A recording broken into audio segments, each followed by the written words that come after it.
एक भिखारी रहता था। वो वहां आने जाने वाली रेलगाड़ियों में बैठे यात्रियों से भीख मांगकर अपना पेट भरता था। एक दिन जब वह भीख मांग रहा था तो सूट बूट पहने एक लंबा सा व्यक्ति उसे दिखा।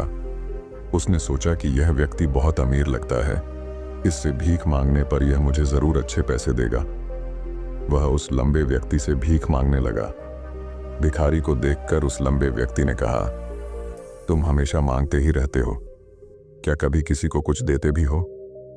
भिखारी बोला, साहब मैं तो भिखारी हूं, हमेशा लोगों से मांगता ही रहता हूं, मेरी इतनी औकात कहां कि किसी को कुछ दे सकूं। लंबा व्यक्ति बोला, जब किसी को कुछ दे नहीं सकते तो तुम्हें मांगने का भी कोई हक नहीं है। मैं एक व्यापारी हूं और लेन देन में ही विश्वास करता हूं। अगर तुम्हारे पास मुझे कुछ देने को हो तभी मैं तुम्हें बदले में कुछ दे सकता हूं। इतना कहने के बाद वह लंबा आदमी ट्रेन में बैठकर चला गया। इधर भिखारी उसकी कही गई बात के बारे में सोचने लगा। उस लंबे व्यक्ति के द्वारा कही गई बात उस भिखारी के दिल में उतर गई।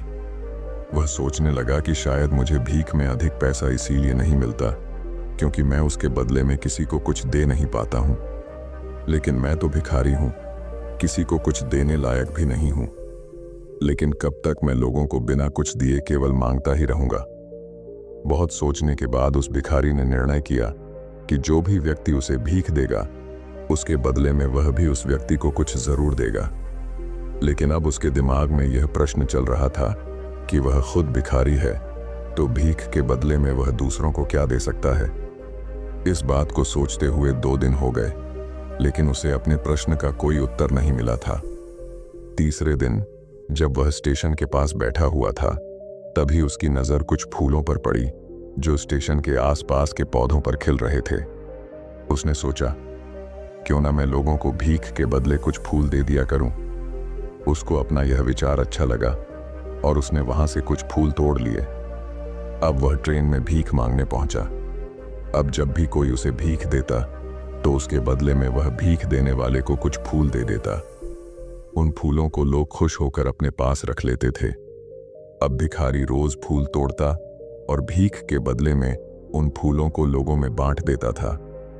कुछ ही दिनों में उसने महसूस किया कि अब उसे बहुत अधिक लोग भीख देने लगे हैं।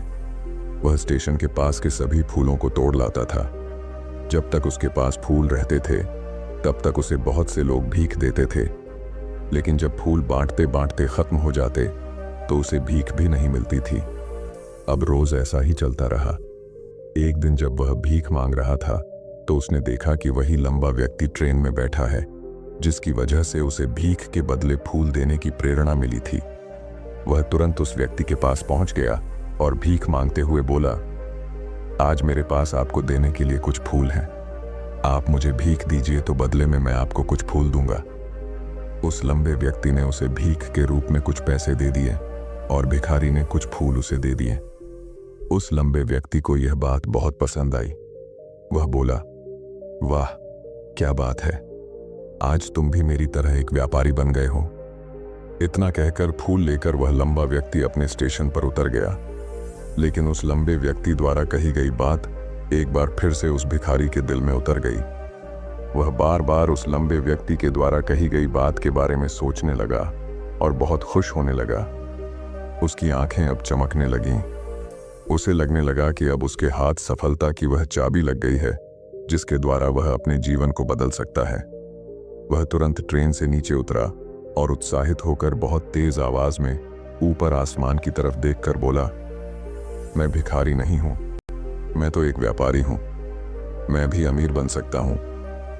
लोगों ने उसे देखा तो सोचा कि शायद यह भिखारी पागल हो गया है और अगले दिन से वह भिखारी उस स्टेशन पर फिर कभी नहीं दिखा। लेकिन 6 महीने बाद इसी स्टेशन पर 2 व्यक्ति सूट बूट पहने हुए यात्रा कर रहे थे। दोनों ने एक दूसरे को देखा तो उनमें से एक ने दूसरे से हाथ मिलाया और कहा, क्या आपने मुझे पहचाना? दूसरा व्यक्ति बोला, नहीं। लोग कहते हैं कि हेयर रिमूवल क्रीम्स पेनलेस तो होते हैं बट स्किन को डार्क बना देते हैं।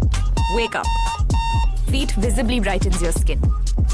ये है डर्मेटोलॉजिकली टेस्टेड जो जेंटली हेयर रिमूव करके स्किन को एक्सफोलिएट भी करता है, leaving you smooth, moisturised and glowing. Just eat it. Exquisite comfort. दूसरा व्यक्ति बोला, नहीं, क्योंकि मेरे हिसाब से हम लोग पहली बार मिल रहे हैं। पहला व्यक्ति बोला, नहीं, आप याद कीजिए, हम पहली बार नहीं बल्कि तीसरी बार मिल रहे हैं। दूसरा व्यक्ति बोला, मुझे याद नहीं, वैसे हम पहले 2 बार कब मिले थे? अब पहला व्यक्ति मुस्कुराया और बोला, हम पहले भी 2 बार इसी ट्रेन में मिले थे। मैं वही भिखारी हूं जिसको आपने पहली मुलाकात में बताया कि मुझे जीवन में क्या करना चाहिए, और दूसरी मुलाकात में बताया कि मैं वास्तव में कौन हूं। दूसरा व्यक्ति मुस्कुराया और अचंभित होते हुए बोला, ओ, याद आया, तुम वही भिखारी हो जिसे मैंने एक बार भीख देने से मना कर दिया था और दूसरी बार मैंने तुमसे कुछ फूल खरीदे थे। लेकिन आज तुम ये सूट बूट में कहाँ जा रहे हो और आजकल क्या कर रहे हो? तब पहला व्यक्ति बोला, हाँ, मैं वही भिखारी हूं, लेकिन आज मैं फूलों का एक बहुत बड़ा व्यापारी हूं और इसी व्यापार के काम से ही दूसरे शहर जा रहा हूं।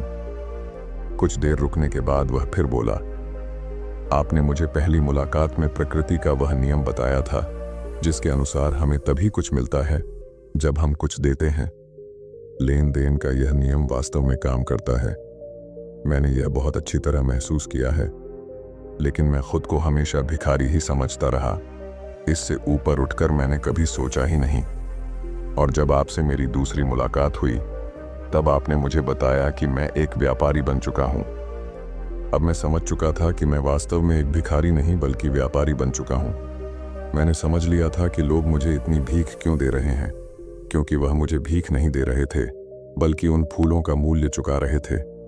सभी लोग मेरे फूल खरीद रहे थे क्योंकि इससे सस्ते फूल उन्हें कहाँ मिलते। मैं लोगों की नज़रों में एक छोटा व्यापारी था, लेकिन मैं अपनी नज़रों में एक भिखारी ही था। आपके बताने पर मुझे समझ आ गया कि मैं एक छोटा व्यापारी हूँ। मैंने ट्रेन में फूल बांटने से जो पैसे इकट्ठे किए थे उनसे बहुत से फूल खरीदे और फूलों का व्यापारी बन गया। यहाँ के लोगों को फूल बहुत पसंद है और उनकी इसी पसंद ने मुझे आज फूलों का एक बहुत बड़ा व्यापारी बना दिया।